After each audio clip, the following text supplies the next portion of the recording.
This is the second part of the Annapurna Circuit from Manang to Mukinath for 19 miles and 8,000 feet of elevation gain.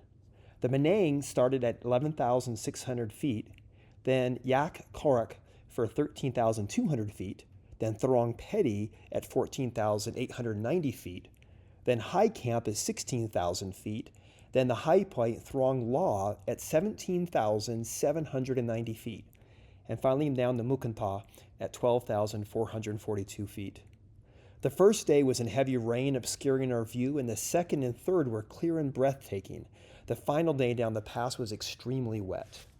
The mileage is quite manageable, but the elevation gain is not. We took our time getting elevation, and our O2 readings were always right in the high 80s or the low 90s, but the going was tough at the top.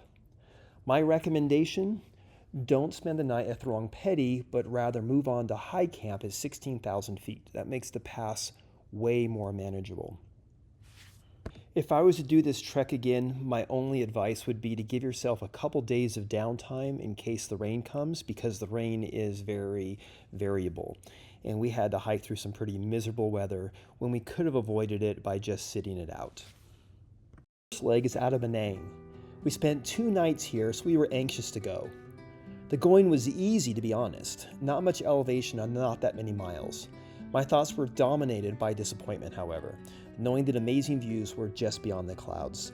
We swore we would come back and do it again and see the mountains.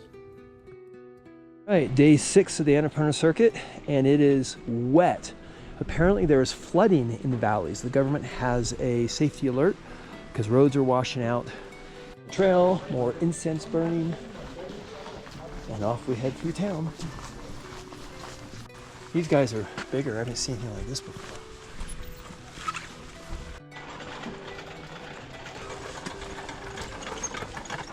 A colorful water fountain. All right. Oh, that's a beautiful temple.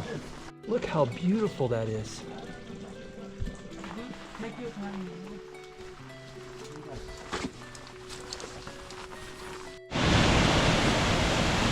A red river. Look how the banks are stained red. You'll never confuse Manang with an American town. Every little house has a flag. They're all made of stone. It's just a very different thing. We have a moraine here caused by this glacier lake, and you can see barely the mountains peeking through the clouds, but they go so much higher.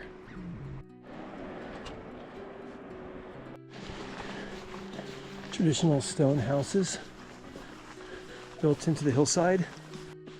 Burn some incense.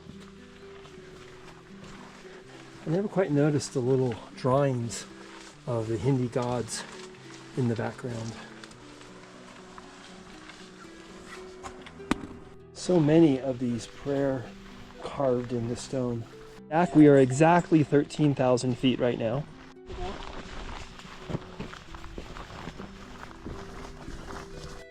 The remains of some houses. Perhaps it was a little village. We see a lot of dilapidated walls. So perhaps in years past, this was a little more populated, and now it's kind of fallen away. I don't know how many more of these bridges we have, but I love them. Oh, this is just a different kind of beauty than we had before. Trees are becoming sparse or almost non-existent. The river's getting smaller, and the fall colors are coming.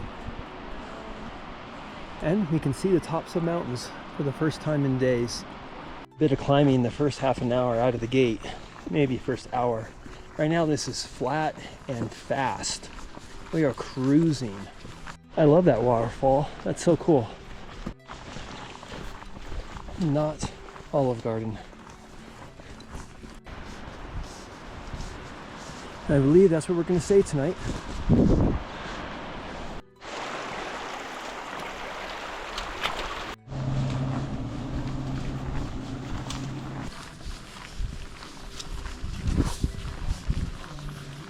This is my best view of Annapurna, which is still covered with clouds. The second day surprised us with blue skies. I was so excited that I backtracked 3 miles and climbed an extra 1,000 feet to finally see the range. It took an hour, but it was so worth it. After rejoining my wife and guide, we continued on. We were all smiles after so many rainy days. After days of overcast and cloudy weather, the mountains came out to play, and they are spectacular. Going backwards. Why am I going backwards? Because for the first time, well, we have a great view of the mountains, and I want to get a view on the ridge, and it requires me to backtrack a bit. It's totally worth it. Getting higher up, looking for that tremendous view, which is already unfolding. That is spectacular. Following this cool yak track is a surreal view. Surreal. That's it. Basically the entire Annapurna range. Wow. Oh gosh, look at those mountains. They're so sharp and so steep on all directions. Oh, I'm so thankful to be here. This is just the most beautiful day in the world. I think I'd put up with all that rain and all that clouds just to have this experience. It was just an amazing experience. It takes a while to take that all in. Poor unfortunate soul.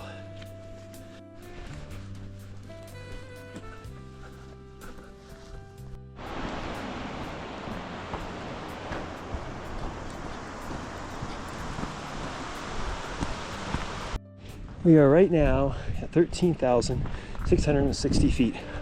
The view from the Himalaya is a little different than the top of the Grand Teton.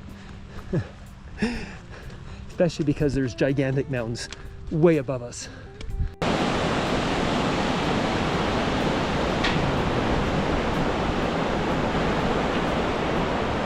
Some yaks crossing the river way down there.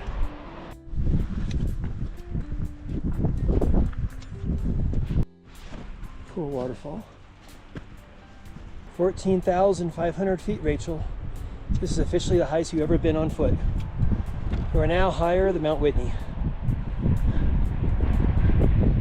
We are going into cliffs on all sides. You can still see that trail across the way, which is basically carved into a vertical wall.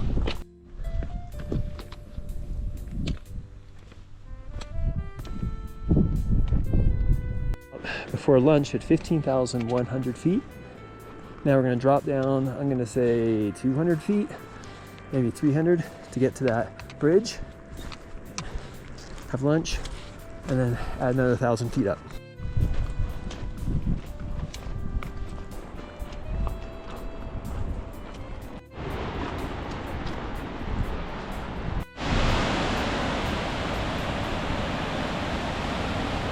Longest suspension bridge on the Annapurna Circuit. 380 meters, or about 1,200, almost 1,300 feet. I mean, it's crazy long. And the wind is blowing, so it's a bit hairy. So it's rocking back and forth. There's like 5 parties on it right now.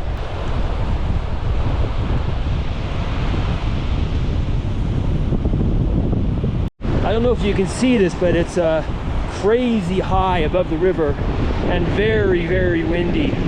It's kind of scary, to be honest. Oh, look at the old wooden bridge down there.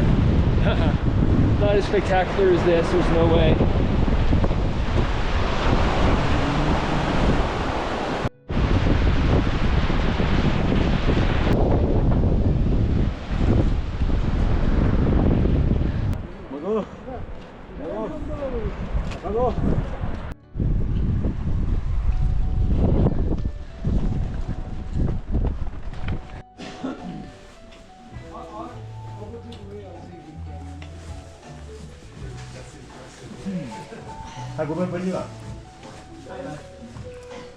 The original plan was to stay at Thorong Phedi, but we got here so early that we just had lunch. This place is so cool. What an amazing vibe. The last mile and 1,200 feet were hard. We basically walked 30 paces and then waited a minute to catch our breath. Thorong High Camp was the worst tea house on the trip, cold and primitive. Oh well, better than a tent. It's a cool spot, but we're going up to a cooler one.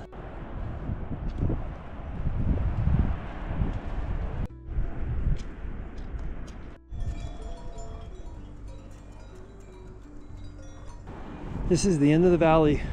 We've been following this river for a long time. And that's Annapurna 2.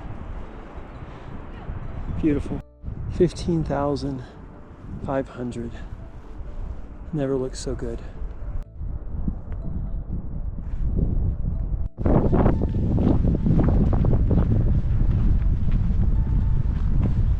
I think we're getting close. Our first glimpse of where we're staying tonight. 15,950 feet.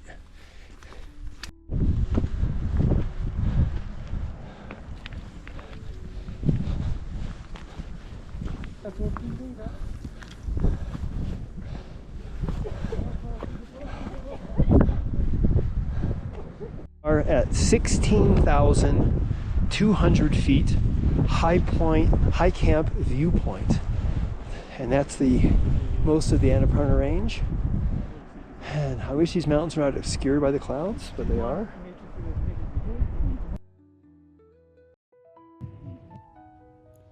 The hardest leg of the trek came next, almost 2,000 feet and 2 miles to the top of the pass at 18,000 feet. Nevertheless, we got there shortly after sunrise to blue skies and very little wind. Even though we were walking agonizingly slow, we were still passing several hikers and biking parties along the way. 5 o'clock in the morning, we're going for the pass. A lot of people are leaving early too.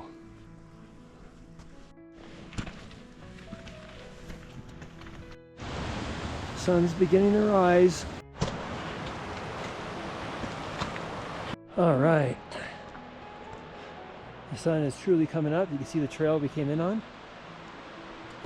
And the pass is right up there. In this oxygen-deprived world of nearly 17,000 feet, everything is in slow motion, including our thought processes and our speech.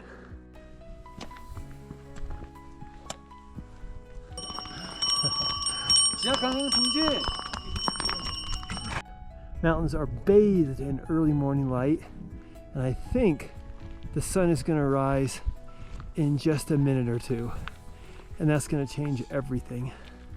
17,018 feet. Air is rare up here.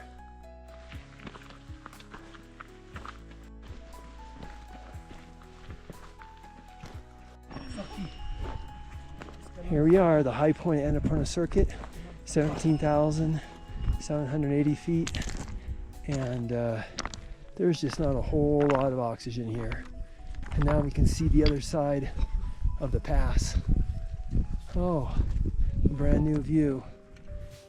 The last leg was very fast, losing 5,000 feet in 6.2 miles. We were highly motivated to get more oxygen, so we almost were at running pace. I covered the distance in under 2 hours, even though the trail was slippery and somewhat technical. Not really much to say. This is just doing miles and losing elevation. Mountains are looming a little bit, but we don't really get to see them that much. You can see a new cloud just rolling in to obscure our mountain. Daunting. Nothing but down. Down, down, down. Except maybe rain. This is where we'll take lunch, and we can just barely see the valley poking out through the clouds. I bet yesterday without the clouds this was beautiful. Just a few times it was always afar off. Everything is built out of concrete, but it's held up with these wooden poles. Doesn't seem very straight, does it? 108 water taps for bulls, and each one of them is supposed to give you a different blessing.